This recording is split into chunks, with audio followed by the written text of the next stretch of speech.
Okay, so this is now episode 5, working title, The Art of Conversation. I'm now with Jacob Atkinson, who currently lives in North Vancouver. So Jacob, what do you classify yourself as in terms of being an entrepreneur? What is the nature of your business? It's creative services, so photo, video. I really label it just as an artist. I think it's just the ability to create anything. Yeah. Whether it's you need photo, you need video, you need graphic design, website design, Oh, all of okay. the above. So it's really just a full media package. Okay, and let's just start from the beginning. So where did you grow up, and then how did you basically get your way now to North Vancouver? Yeah, so I grew up in a small town, only 3,000 people, hard to believe. I made it out, let's just say, from the town. And I, was a big sports kid growing up. So a lot of, soccer, hockey, the typical small town. But then I even dabbled in stuff like bowling and unique. Bowling. I was a bowler. I was, Okay. bowling My with dad did that. Yeah. No way, yeah. Okay. My dad did that, yeah. Yeah, and, they put me in everything. And I think it was a creative outlet for me to kind of start my journey. So I started there and then went to school in London, Ontario. Took a few programs there. And then moved to Toronto 4 years, first job. Right. And then now I switch coasts from the east to the west. So did you, with respect to photography and videography and basically what you do for your business, are you self-taught or did you learn any of that in school? I learned a little in school. I would say, though, that the school really taught me more of things outside of school, almost like how to hold, friendships and how to be on time and wake up with a schedule. Even the simplest things is like cooking for myself, cleaning for myself. A lot of those life lessons. But I think where I really learned this craft was just having hands-on experience with the equipment. Just getting out and creating anything, whether that was a phone. Back in the day, I had a Sony, handheld camera and had that in my backyard and just pressing record and trying different things. So I want to ask you about entrepreneurship in a second, but you've already hit on a very interesting point because this is something that I actually have thought about. So I remember, I went to UBC for at least the first 2 years of my undergraduate program. And I remember, my first year I lived on residence, which almost everyone does in their first year. And then the second year I lived off campus in a basement suite, an incredible family in the Kitts neighborhood actually of Vancouver. And I remember I would have been 19 and then I turned 20, I guess, towards the end of that school year. So I was 19 for the most of my second year. And I remember that was my first time not living away from home, but living away from home in my own complete space. And I remember thinking to myself, geez, like I'm 19, I have so much control over my life, but it's also a lot of responsibility. And I was mature enough, even at 19 years old, to think to myself, I'm growing a lot. Like I'm basically, I'm going to school and whatever else, and I'm learning how to become a professional, but I'm learning to become an adult. You know what I mean? And I feel like that was probably one of the biggest lessons that I took out of undergrad is not necessarily what I was learning in the classroom, but how I learned to function as a human being. Can you relate to that at all? Yeah, I think it was the biggest step forward for me personally, professionally. Kind of, it all started with that. I think being able to make my own decisions for myself. And I think in elementary school and in high school, you're almost like forced in a way to go to school by your parents. But I think in college, you could really decide, well, am I tired? Do I want to skip class? Is there something more important that I want to do?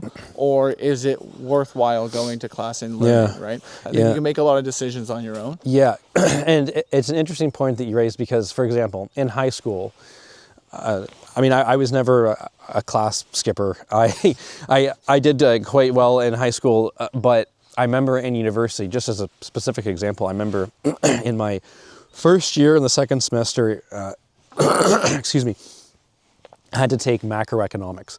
And I remember the prof spent the entire first month, so the month of January, reviewing microeconomics, which we had just learned in its entirety the previous semester. So basically, that was the first time in my life that I made the adult decision to be like, why am I going to this class? It's just a complete review. I remember, don't ask me why I remember this. I ended up getting 89 in that class. So like it didn't detrimentally affect my mark in the class, but I essentially learned how to make adult decisions for myself. And then speaking of that, you're an entrepreneur, I'm an entrepreneur. When did you first go out on your own and start your own business? That was about, well, it's hard to put a time limit like on it because I feel like it's been a gradual process. I feel like if you were to go actually business to business, probably 5, 6-ish years, I started taking it really serious the last few years. But it's always been a growth, like a progress ever since I was younger. I remember creating videos for some of my friends who were making music, which I'd still consider that pretty much what I do now. Yep. But just in a sense of it's with a friend.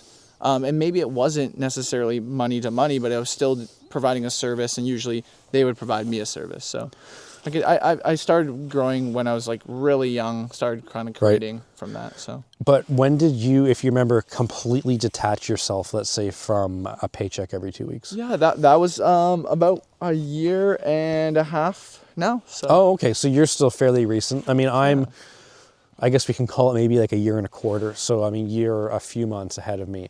How did you find, just from a mindset perspective, that completely going out on your own, how did that change the way that you think about life generally? I guess there's two sides of it. One, I think learning that I had to be my own motivator.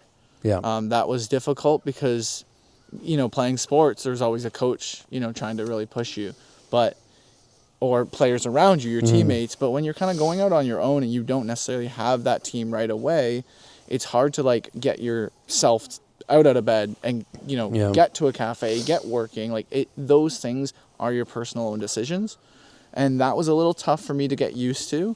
And then I think on the other side, I quite enjoyed the flexibility. So being able to have a bit more of a personal life, be able to go out necessarily in the winter when it's 5 o'clock and it's dark. I'm able to plan my day out so then I'm maybe working when it's dark. So having that flexibility really allowed my mental capacity to grow instead of being so closed in a box working corporate at the time. Well, I like to say that when I formally went out on my own, I felt like I was in the driver's seat of my life's direction for the first time.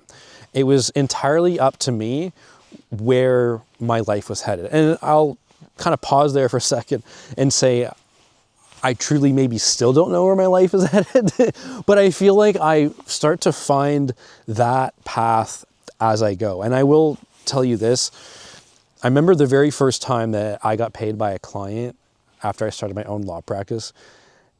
It was the most intrinsically fulfilling income that I had ever made because I felt like I went out, I got the business, so brought the business in, did the work, did everything through and through.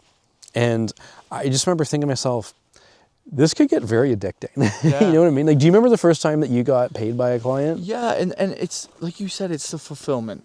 Yeah. I think the fulfillment of saying, I actually did that. Because I know a lot of times when I was working under other people, it was, yes, I understood I did a task, but like you said, you go out and get the business. Yeah. You go out and you communicate with the client. Now that's maybe, it's crazy. You can advertise and reach out to a client. You can still talk to a client and you still might not get that gig. Yeah. So there's still a lot of effort in trusting yourself in that process and saying, hey, I know I'm good. I know I have a talent. I know I have this entrepreneurship mindset to go out there and trust your ability to bring that in. Right. So I do remember the first time I ever got paid for something, I was mind blown. I was like, I can do this. I really can do this. And I think it was a confidence thing. The more you do it, the more you realize like you do have a talent. Yeah. Yeah. And what did you find when you first started going out on your own? I know that there's a bit of an overlap period there, but in terms of what you struggled with the most, do you remember maybe what your biggest pain point was, whether it's in your business generally or maybe a specific mindset thing? Yeah, I think it comes back to that point of just motivating myself. I mean, it is so difficult.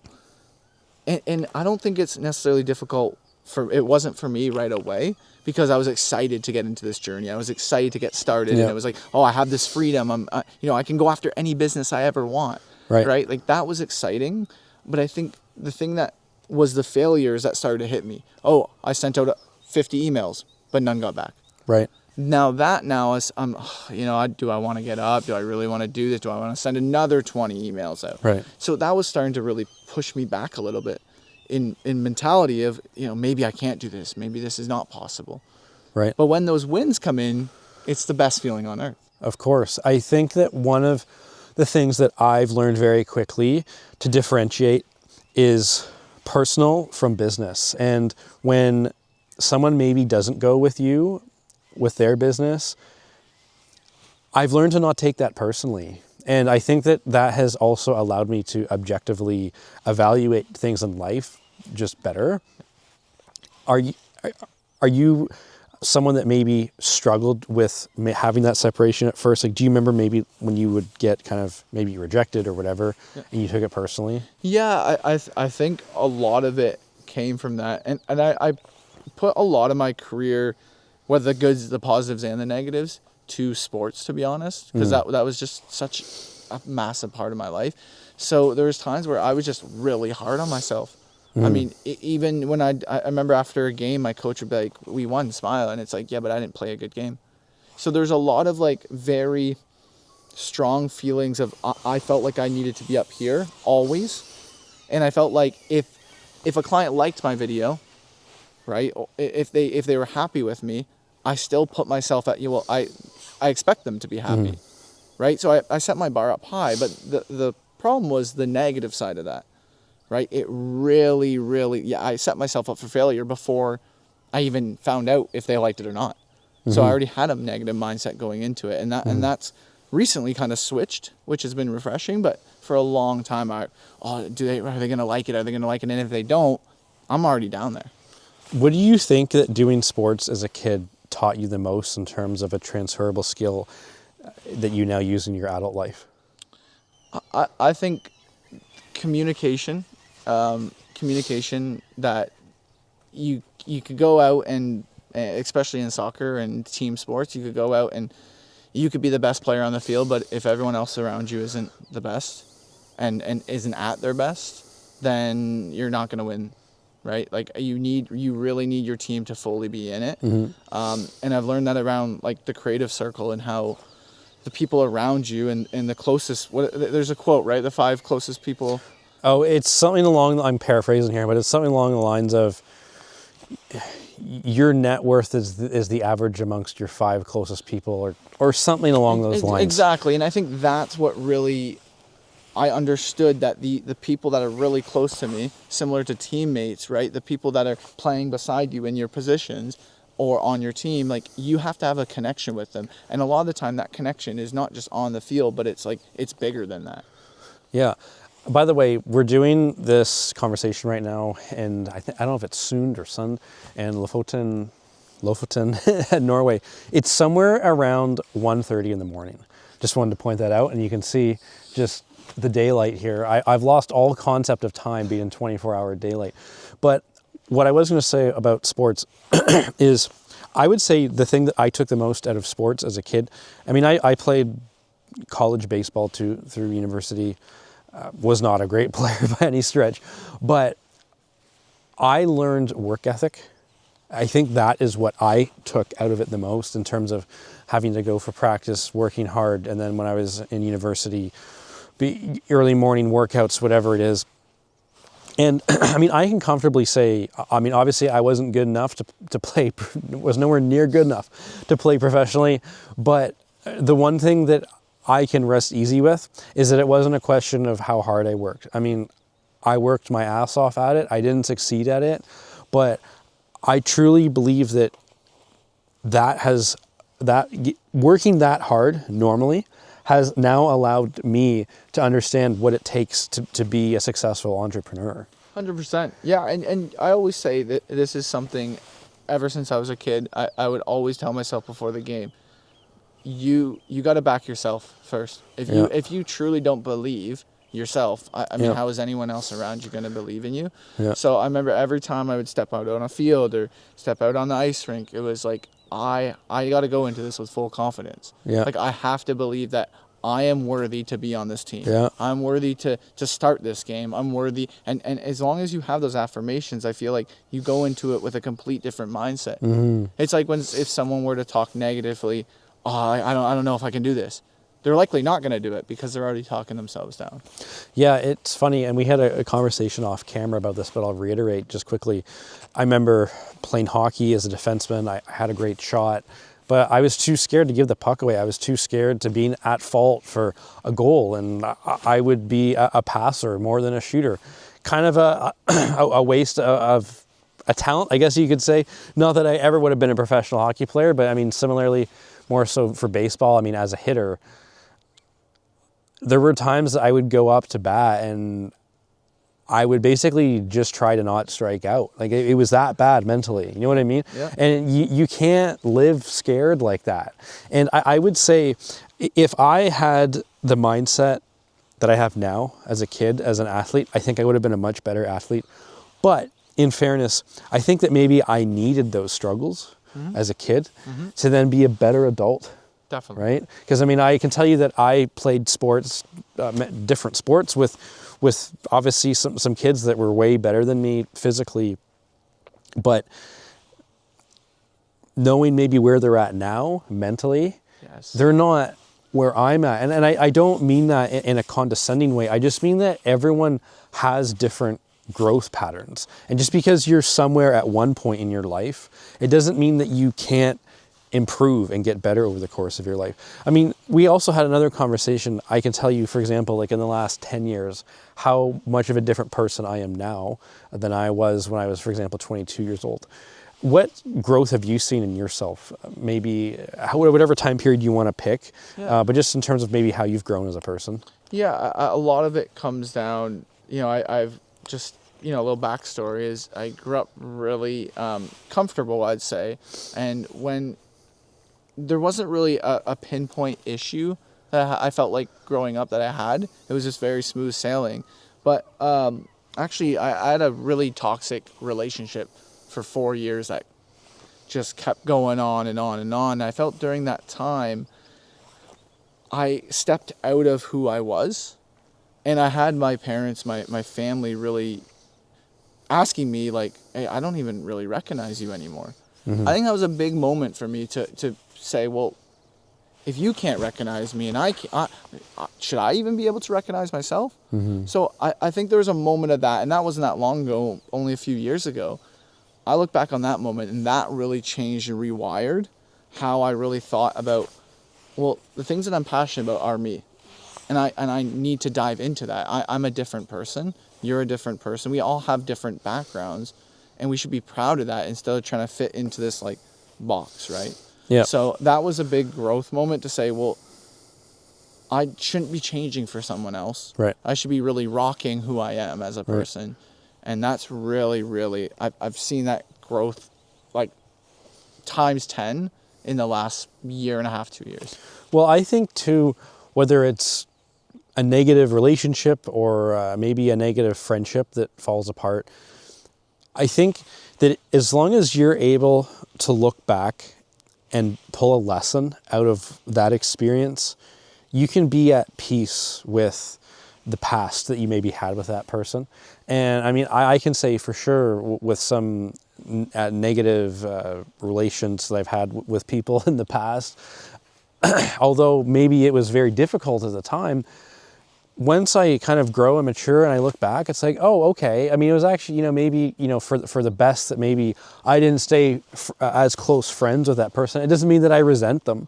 I wish them the best, but it's like, oh, okay. You know what? I learned that maybe I wasn't that person that I thought I was or that I was becoming.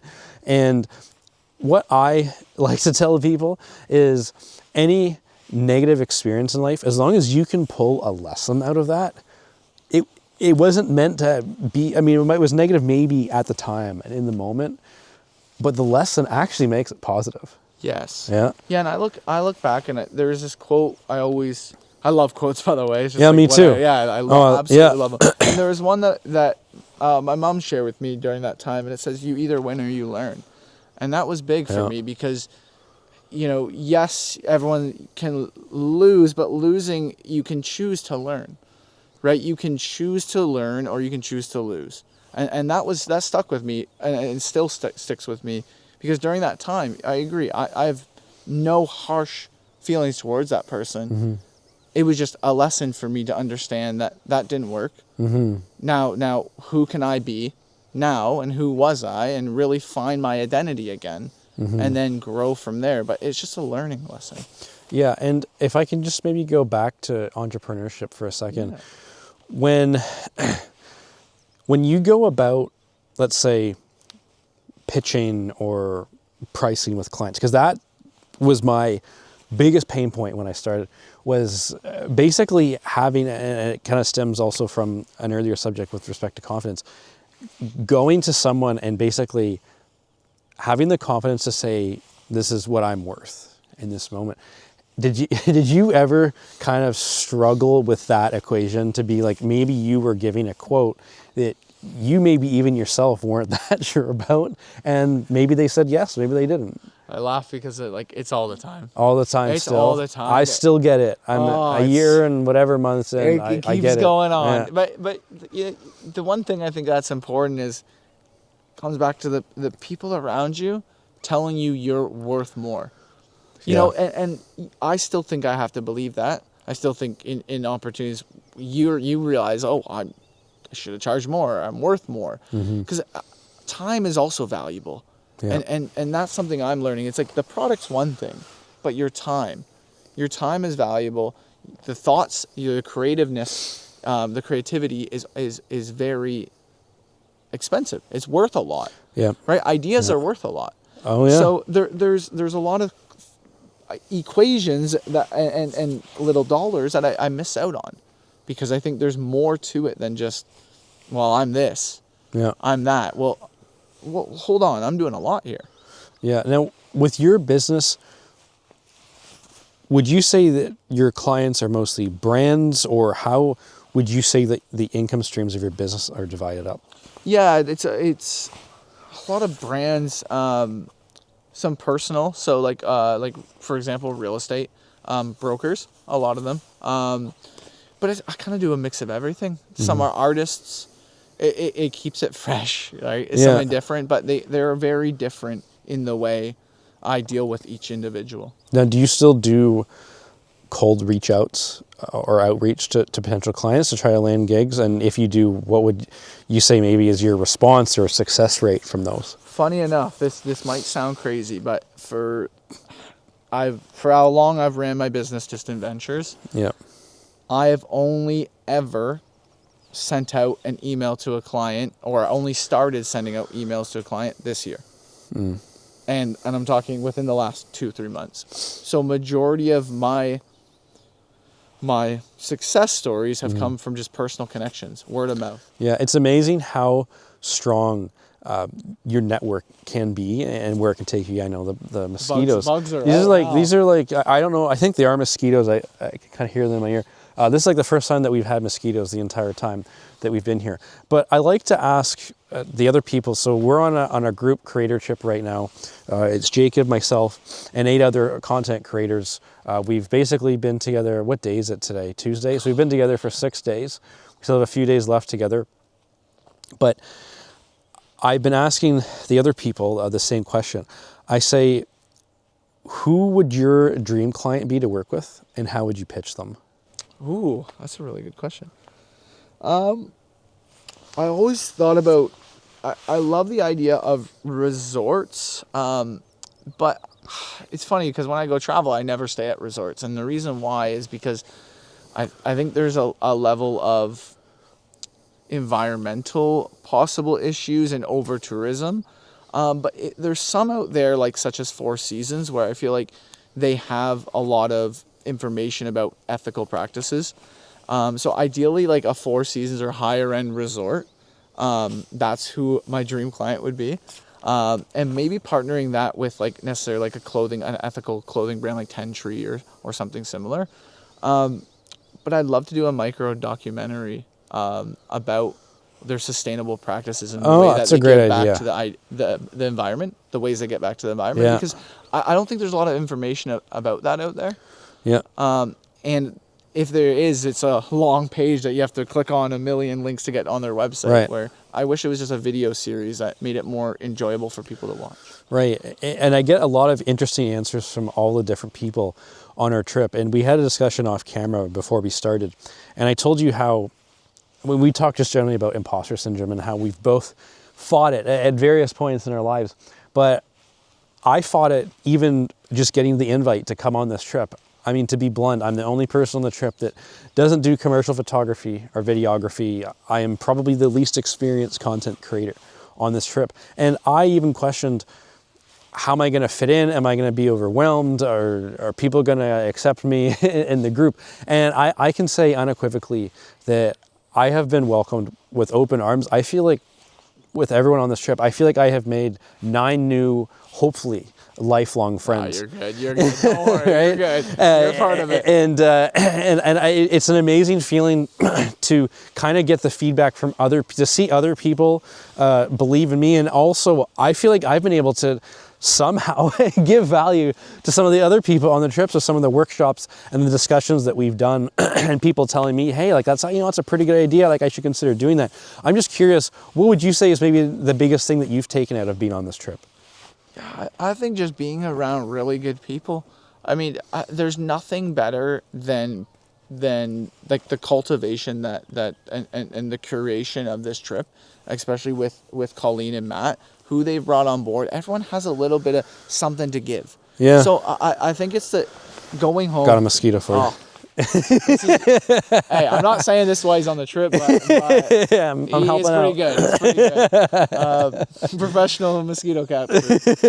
But yeah, I think it's the tidbits of information you get. And for me, personally, it's the moments in between that you realize, like, what we do, and it's not even necessarily as creatives, but just as humans, it's really the balance between work and enjoyment. And here, I feel like we've been able to do that. We've been able to have those moments in between. You laugh and you do that, but still the I want to create something. I want to, you know, and the balance is so perfect and so sweet. And the encouragement that you get from others, and the support that you get from everyone else in the group. And I feel like that has inspired my creative direction to be like, even just watching people work at the big table there with their computers out, even if I'm eating or something, I'm just kind of listening to see what people are talking about. And to be honest, some of the technical side with the camera stuff is quite over my head, but I still listen and I learn. And it honestly, like, it motivates me to be like, hey, I do think that I have a place in this realm somewhere. I still don't know what it is, but I think, and you hit the nail on the head, because we have such a diverse set of personalities on the trip. I think that just being around like-minded people has helped me tremendously, because I felt like, as someone who's just mostly been dabbling in content creation, I guess you could say, although I've done a lot more, certainly in the last year, maybe-ish, I think that I now have the confidence to keep me moving forward, because I felt like I was on an island for a bit, and I don't mean it in a negative way, but just like in terms of being around people that I was able to just talk about these sorts of things with, whether it's entrepreneurship generally or content creation specifically.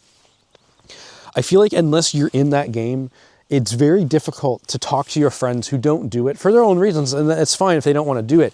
But what I'm saying is, I realize that, for example, I can't do this myself. You know what I mean? Like, even though I do my own business, you have to have those people that you can exchange ideas with and form those bonds and expand your network to then become successful. Am I making any sense of this? No, it's so true. And one thing I really want to touch on here too is when you said, I don't know what it is. That's the beautiful part of entrepreneurship. I think that's why I grew into being an entrepreneur, is because it's fun to just figure it out as it goes. And before, it was like a lot of people, I had these goals. These goals are great, but there's also, leave a little bit of breathing room.